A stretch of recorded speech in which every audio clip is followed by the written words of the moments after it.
ಒಂಥರ ರೌಡಿಸಮ್ ಅಂದರೆ ಒಂದು ಸುಮ್ಮನೆ ಶೋಕಿನ ಸಿನಿಮಾಗಳು ಬರೋದು ಇವೆಲ್ಲ ಸೇರಿ ಒನ್ ಮೆಸೇಜ್ ನೀವು ಯಂಗ್ಸ್ಟರ್ಸ್ ಕೊಡಲೇಬೇಕು ಇವತ್ತು. ಅವತ್ತಿನ ಕಾಲದಲ್ಲಿ ಇಟ್ ವಾಸ್ ಪರ್ಸನಲ್, ವೈಯಕ್ತಿಕ ಕಾರಣಕ್ಕೆ ರೌಡಿಸಮ್ ಬರ್ತಿದ್ರು.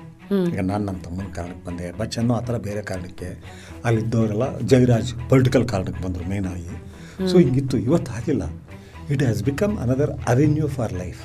ಆಗಬಾರ್ದು. ಅಲ್ಲಿ ದುಡ್ಡು ಮಾಡ್ಬೋದು ಕಣೋ ಅಂದ್ಕೊಂಡ್ಬರ್ತಾರೆ. ದುಡ್ಡು ಮಾಡಿರೋರೆಲ್ಲ ಒಬ್ಬರು ಇಬ್ಬರು ಅಷ್ಟೇ, 100ಕ್ಕೆ ಇನ್ನು 90% ನಾಶ ಆಗ್ಬಿಟ್ಟಿದ್ದಾರೆ. ಆ ಫ್ಯಾಮಿಲಿಗಳನ್ನ ನರಳೋಗ್ಬಿಟ್ಟಿದ್ದಾರೆ. ನೀವು ಕೂಲಿ ಮಾಡಿ ರೌಡಿಸಮ್ ಬರಬೇಡಿ ಅಂತ ಹೇಳೋದು ನಾವು. ಮೊದಲು ಬರ್ತಿದ್ದಂಗೆ ಸರ್ ಅವತ್ತು ಪತ್ರಿಕೆಗಳಿತ್ತು. ರೌಡಿಸಮ್ ಅಂದರೆ ಜನ ಓ ಅನ್ನೋರು. 2024ನಲ್ಲೂ ಇವತ್ತೆಲ್ಲ ಹಿಂಗೆಲ್ಲ ಇದೆಯಾ ಸರ್? ಒಳಗೆ ಏನು ಇವಾಗ ಆ ರೌಡಿಸಮ್ನ ನಮ್ಮ ಕಾಲದಲ್ಲಿ ನಾವು ಹೊಡೆದಾಕ್ಬಿಟ್ಟಿವಿ ಎಲ್ಲ. ಆದರೆ ಇವತ್ತು ಪೊಲಿಟಿಷಿಯನ್ಸೇ ರೌಡಿಗಳಾಗ್ಬಿಟ್ಟಿದ್ದಾರೆ.